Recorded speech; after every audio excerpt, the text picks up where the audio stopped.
Goeienaand en welkom by ons Pinksteroordenking vir vanaand. Dankie dat julle inskakel by Maaltyd of Port Edward in die oggende en dankie dat ons ook so virtueel kan saamdink oor wat Pinkster vir ons beteken. Kom ons oriënteer onsself gou ten opsigte van die kerkjaar. Die kerkjaar werk 'n bietjie anders as 'n normale jaar, want dit begin met Advent, Jesus se geboorte wat ons dan herdenk op Kersdag, dan het ons Epifanie en dan stap ons in Lydenstyd in. Lydenstyd herdenk ons Jesus se pad na die kruis toe. Dit begin met Aswoensdag wat ons ook hierdie jaar gevier het. En dan so teen die einde van Lydenstyd het ons groot Lydensweek. Dit breek aan met Palmsondag, Jesus se intog in Jerusalem. En dan gedurende hierdie groot Lydensweek herdenk ons die laaste avondmaal, ons vier Goeie Vrydag, ons ervaar Stil Saterdag en dan natuurlik die Opstandingssondag of Paasfees. Dan is ons in hierdie Paastyd. Ons het die kleure van goud en wit in ons kerkgebou omdat dit die kleur is van oorwinning en vreugde. Jesus het opgestaan en leef. En dan 40 dae na Paasfees vier ons Jesus se hemelvaart, wat ons dan ook laasweek gevier het. En 10 dae vanaf die hemelvaart vier ons Pinkster. So met ander woorde, Pinkster breek aan 50 dae na Paasfees. Nou oorspronklik was Pinkster die tweede van die 3 oesfeeste van die Jode. En die doel daarmee was om vir die Here dankie te sê vir die oeste wat ingesamel is. Maar in ons tyd kry dit 'n nuwe betekenis. En nie net in ons tyd nie, maar ook in die tyd van die disippels kry dit 'n nuwe betekenis wanneer ons in Handelinge 2 lees hoe hulle die Heilige Gees dan op hierdie Pinksterfees ontvang.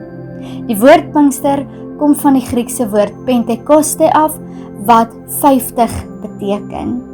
En dan verander die kleure in ons kerkgebou van wit en goud na oranje en rooi en geel. Dit word verbind aan die 4, soos wat ons nou gaan lees in Handelinge 2. Dit laat ons dink aan toewyding en heiligmaking.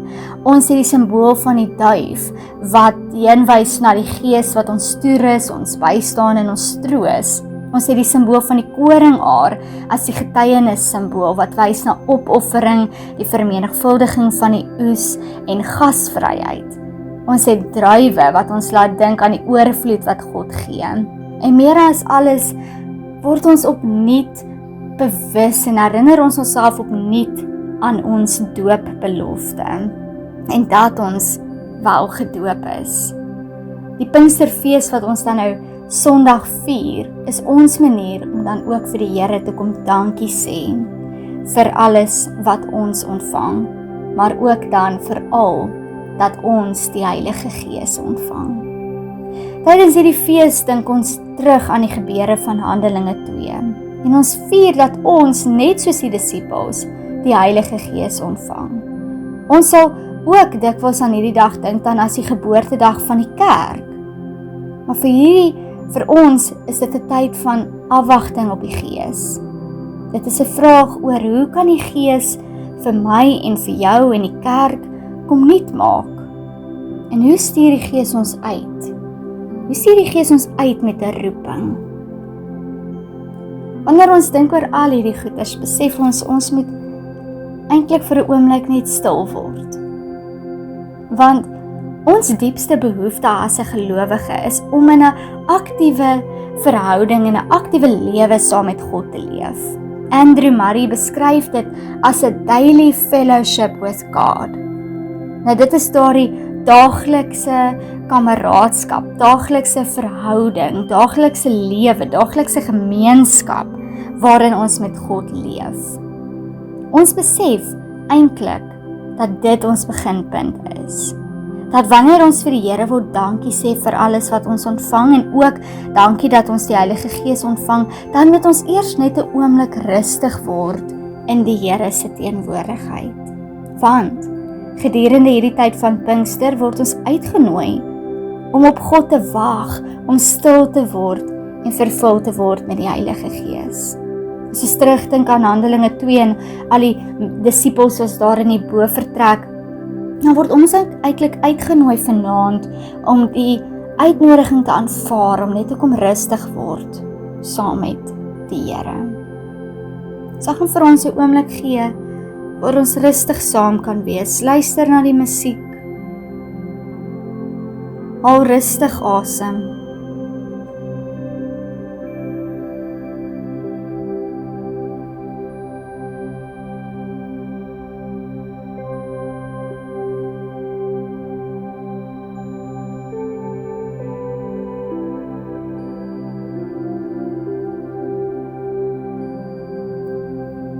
Ek wil kom stil word hier aan die voete. Ek wil kom hoor wat U vir my sê. Ek wil kom oopmaak vir U Gees, Heer. As ek my vra, voor U kom lê. Amen.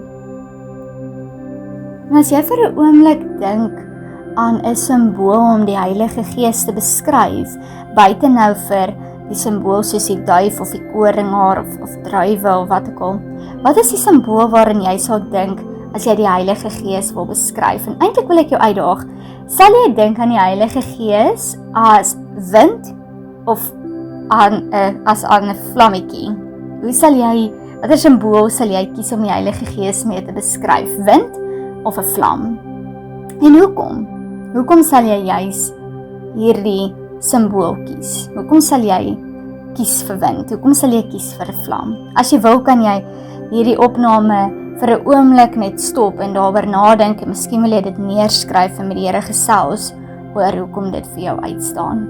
Maar met dit in jou gedagtes, kom ons blaai dan na Handelinge 2 vers 1 tot 3. Ons lees vandag net tot vers 3. Toe die dag van die Pinksterfees aanbreek, was hulle almal op een plek bymekaar. Onverwags het daar uit die hemel 'n geluid soos die van 'n kragtige stormwind opgeklink, en dit het die hele huis gevul waar hulle gesit het. Tonge asof van vuur het aan hulle verskyn, verdeel en op elkeen van hulle neergedaal. Ek gaan dit vir ons weer lees. Toe die dag van die Pinksterfees aanbreek, was hulle almal op een plek bymekaar. Onverwags het daar uit die hemel 'n geluid soos die van 'n kragtige stormwind opgeklink, en dit het die hele huis gevul waar hulle gesit het. Tonge asof van vuur het aan hulle verskyn, verdeel en op elkeen van hulle neergedaal. Terwyl jy nou 'n oomblik gereed maak om bietjie Bybelstudie te doen oor hierdie teksgedeelte, gesels met die Here of dalk as julle twee dit saam luister of in 'n huisgesin, gesels met mekaar daaroor of skryf dit neer. Hoekom dink jy het ons die beeld van die stormwind en ook die 4 tonge in hierdie teksgedeelte? Hoekom het die 4 tonge verdeel en hoekom het dit op hulle neergedaal? Dit is baie interessant dat ons beide vuur en stormwind in hierdie teksgedeelte het. Beide hier is natuurlik 'n teken van God se kragtige teenwoordigheid. Ons lees daar 'n kragtige stormwind en vuur. En ons dink reg deur die Bybel, as ons lees van vuur of van wind en God se teenwoordigheid, is dit altyd 'n teken van God se krag. Maar dit is partykeer verskillend. Ek dink nou maar byvoorbeeld aan Elia, wat toe hy bewus geword het van die Here se teenwoordigheid, was dit nie in hierdie aardbewing en al hierdie erge dinge wat gebeur nie. Dit was in 'n stil fluistering, soos 'n wind, soos 'n sagte wind teen jou wang, as dit 'n windfluistering. Vuur natuurlik, ons lees partykeer dat die Here se teenwoordigheid beskryf word in die Bybel as 'n verterende vuur. En dit is nogals iets aangrypend. Jy weet, jy wil nie naby 'n verterende vuur staan nie. Maar dan op ander plekke, dan word ek weer bewus daarvan dat God se teenwoordigheid warm is en nie verterend in daardie opsig nie. Maar ek dink byvoorbeeld aan Moses wat voor die brandende bos te voorskyn kom en daardie bos brand nie uit nie, en tog is dit absoluut 'n teken van die Here se krag en die Here se teenwoordigheid. So is vir my besonder dat vuur en wind elke keer gebruik word om die Here se teenwoordigheid bekend te maak aan die mense. Ons wil ook hê die Here moet God self aan ons kom openbaar. En ek wonder baie keer, wat verkies jy? Verkies jy hierdie brandende bos? Verkies jy daardie windfluistering van Elia? Verkies jy die kragtige stormwind of vuurtonge? Hoe begeer jy dat God self aan jou openbaar? Want ek dink God werk op verskillende maniere met ons en in ons lewens, in sekere lewensfases werk God verskillend met ons ook.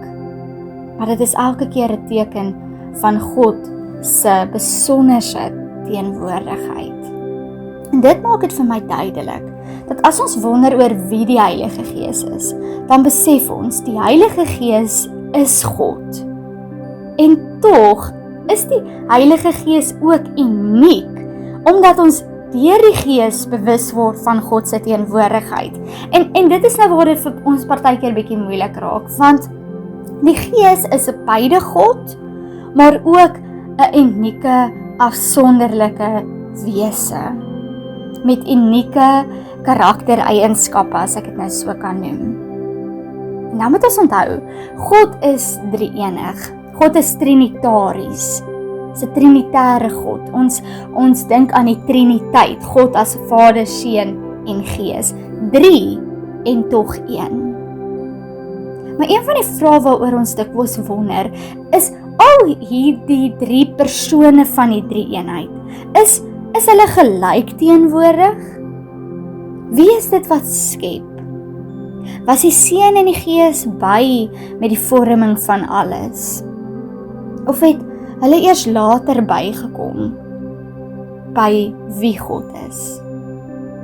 Nou ek dink die Johannes Evangelie, waarmee ons die afgelope tyd in die leesrooster mee werk, help ons verskriklik baie in hierdie opsig, want die Johannes Evangelie open met die woorde: in die begin was die woord, en die woord was by God, en die woord was God. Hy was in die begin by God. Alles het deur hom ontstaan, en sonder hom het selfs nie een ding wat bestaan ontstaan nie. In hom was lewe, en die lewe was die lig vir die mense. En die lig skyn in die duisternis, en die duisternis kon dit nie uitdoof nie. So dadelik hoor ons hier iets van, dat die woord, dat Jesus Christus, dat die woord was by God, en die woord was God. Met ander woorde, hier het ons al klaar te maak met die Seun wat ook God is. En ons verstaan, alles het deur hom ontstaan, want waarmee het God gespreek? Woord. En sonder hom het selfs nie een ding wat bestaan ontstaan nie. So, Vader en Seun was al klaar daar met die skepping van alles. En dan besef ons dat God se wesenlike karakter was nog altyd van die begin af dieselfde, want ons hoor ook in Johannes 17 hoe Jesus sê, omdat U my van voor die grondlegging van die wêreld lief gehad het. Ons sing dikwels daardie liedjie, God is liefde, juig ons harte. En daardie wesenlike eienskap van God is liefde. Dit was al so van die begin van alles, van voor die grondlegging van die wêreld af. Met ander woorde, dit is nie 'n nuwe God waarmee ons te doen kry in die Nuwe Testament nie. Dit is dieselfde God, en God drie-enig het al van die begin af hierdie verlossingsplan gehad met die mensdom en die skepping, hierdie liefdesplan van God. Maar as ek nou hierdie woorde hoor, veral van Johannes 1 vers 1 tot 5, wat sê, in hom was lewe, en die lewe was die lig vir die mense, en die lig skyn in die duisternis, en die duisternis kon dit nie uitdoof nie, dan kan ek nie anders as om te dink aan Genesis 1 nie. En in Genesis 1 lees ons, in die begin het God die hemel en die aarde geskep. Die aarde was woes en leeg, en donkerte was oor die oerwater. Maar die Gees van God het oor die water gesweef, en God het gesê, laat daar lig wees. En daar was lig. Dit is vir my so kosbaar, dat ons hier in Genesis 1 lees ook van die Gees van God, wat daar was nog voordat enigiets geskep is. So as ons nou kan verstaan dat Johannes verduidelik vir ons dat Vader en Seun was daar teenwoordig, nog voor alles, en ons lees al klaar in Genesis 1 dat die Gees van God ook daar was, dan kan ons eintlik nie anders as om te besef dat ja, God was van die begin af trinitaries, drie-enig, 3 maar 1. Wat vir my ook nogals interessant is dat die naam van God in Hebreëus, Elohim, is 'n meervoud. Ons moet nie te vinnig wees om te dink dat daardie meervoud spesifiek verwys na die drie-eenheid nie. Onthou, dit is iets wat geskryf is in die Ou Testament en Jesus was nog nie aan daardie skrywers fisies geopenbaar nie. Ek dink ons dit kan verstaan is dat Elohim wys die grootheid van God aan, veral die meervoudsvorm daarvan. Dit wys dat God groter is as jou persepsies, groter as wat jy dink. En dat dit hierdie groote God almagtig is wat skep. Hoekom kan daardie einste God dan nou nie Vader, Seun en Gees wees nie? God is immers groter as wat ons van bewus is. Daarom het ons nodig om in God se teenwoordigheid te kom. En is dit besonder dat God ons uitnooi om in God se teenwoordigheid te kom, al is God so groot en magtig en wonderlik. Maar as ons teruggaan na Genesis 1 toe, besef ek ons kan dadelik hierso sien dat die Gees deel is van wie God is. Dit sê immers die Gees van God. Met ander woorde, dit is God self, maar dit is ook die Gees wat 'n uniekheid hier het. Die Gees sweef oor die water. Die Gees was daar, selfs in die donkerte, maar daar waar die Gees van God is, dan kom daar lig. En in Hebreëus, die taal van die Ou Testament, word hierdie woord vir Gees is die woord Ruach. En dit word vertaal in Afrikaans met die woorde Gees, wind of asem. Nou sien, nou het ons weer hierso 'n ekstra simbool vir die Heilige Gees, wat nogal so my aangrypend is. Die asem. En dit is vir my so aangrypend, dat ek kan nie wind of asem sien nie, maar ek kan die tekens daarvan sien. Ek kan die tekens sien as daar wind teenwoordig is, of as die asem teenwoordig is. Ek kan nie vir jou 'n botteltjie seewind in 'n houertjie vasvang en vir jou pos Pretoria toe of Kaap toe, sodat jy kan ry hoe lekker rykie see sproei nie. Ek kan ook nie my eie asem sien nie, maar ek kan die blare sien beweeg, ek kan die wind voel teen my wang, ek kan diep asemhaal en ek kan die lewensasem in my voel, en ek kan rustig word, en ek kan weet, ek is in die persoonlike teenwoordigheid van God.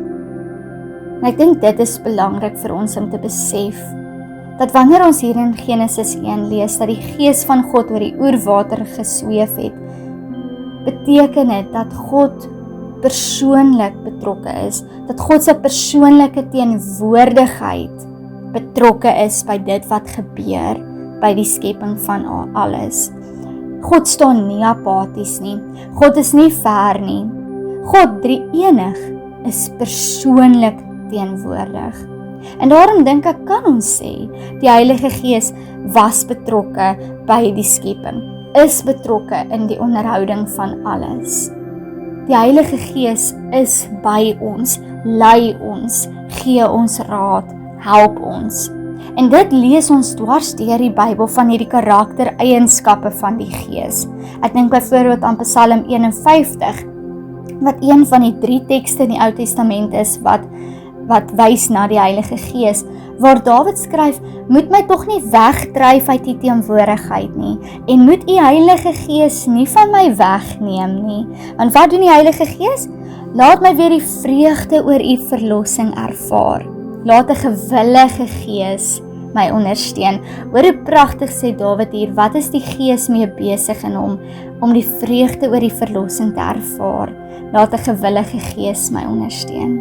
En dan in Joël 2 vers 28 tot 29 lees ons, na hierdie dinge sal ek my Gees uitstort op alle mense. Dan sal julle seuns en julle dogters profeteer. Julle ou mense sal drome droom en julle jong mense sal visioene sien. Selfs op die slawe en slavinne sal ek in daardie tyd my gees uitstort. Ons lees in hierdie teks weer eens, die Heilige Gees is werksaam om ons heen.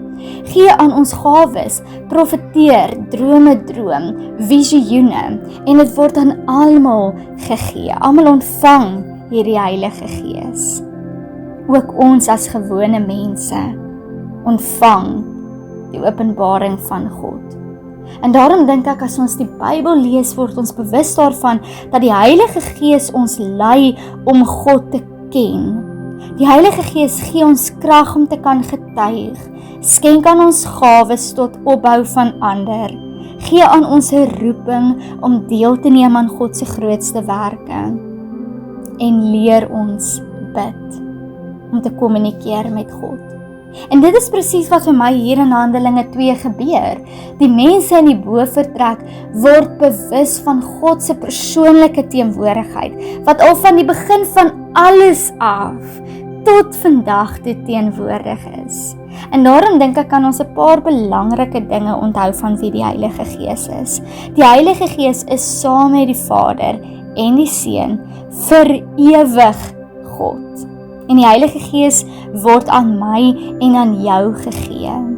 En die Heilige Gees help my om deur geloof deel te kry aan Christus en al sy weldade. Die Heilige Gees troos my. En die Heilige Gees bly vir ewig by my.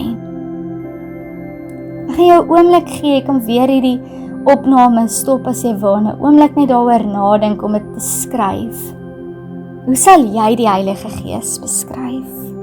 Watter karaktereienskappe is vir jou belangrik in jou persoonlike verhouding met God? Daardie daily fellowship with God. Wat staan vir jou uit? Is die Heilige Gees jou trooster, jou leier, jou kragverwekker? Hoe sal jy die Heilige Gees beskryf?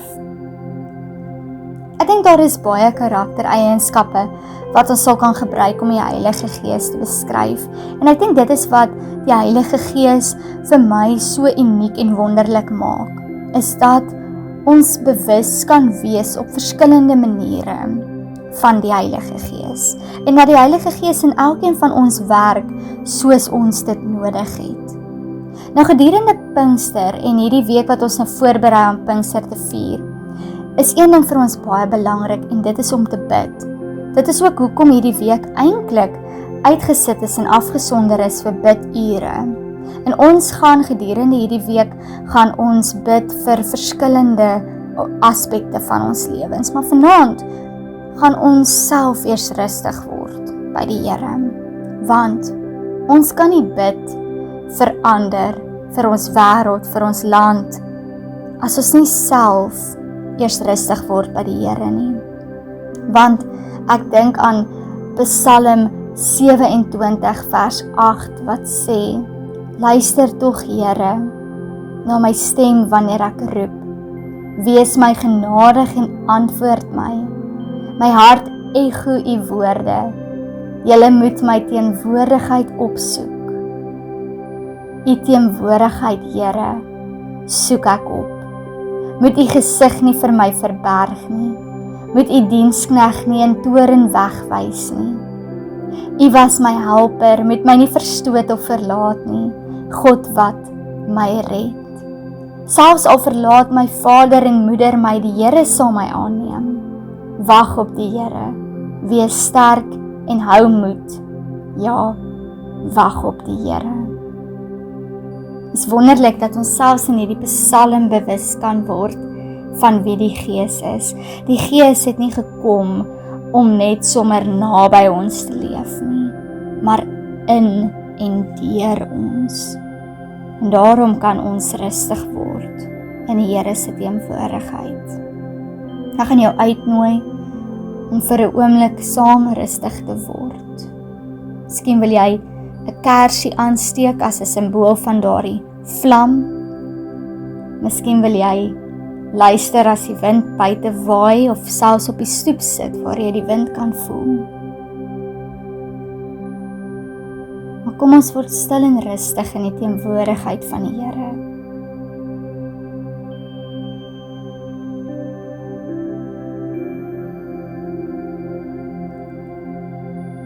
Here, my hart ego u woorde.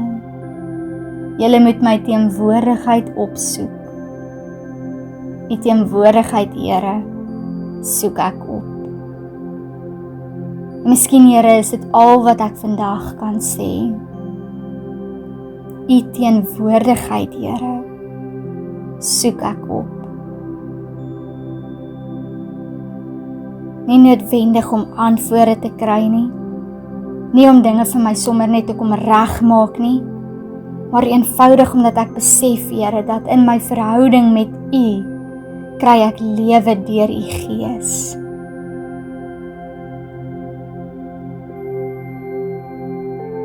En daarom, Here, haal ek net rustig asem in U teenwoordigheid.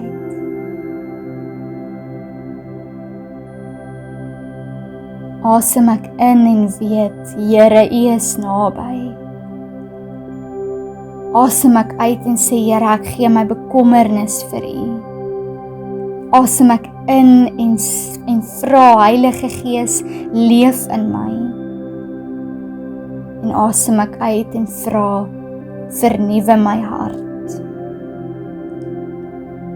O Heilige Gees, dankie dat U nie ver is nie, maar naby. Dankie dat U nie net om ons is nie, maar in ons. Laat ons U lig dra, laat ons U liefde leef, laat ons U vrede uitstraal, en mag ons, Here, en mag ons, o Heilige Gees, in alles wat ons vandag en môre doen, leef as mense wat U teenwoordigheid ken, en wat U teenwoordigheid soek. Amen. Liewe vriende, baie dankie dat julle vanaand ingeskakel het. Ons sien mekaar dan môreoggend by Maagheid en by Port Edward, en dan ook sal ons weer môre aand 'n opname hê. Mag julle 'n vreugdevolle en 'n rustige aand verder hê.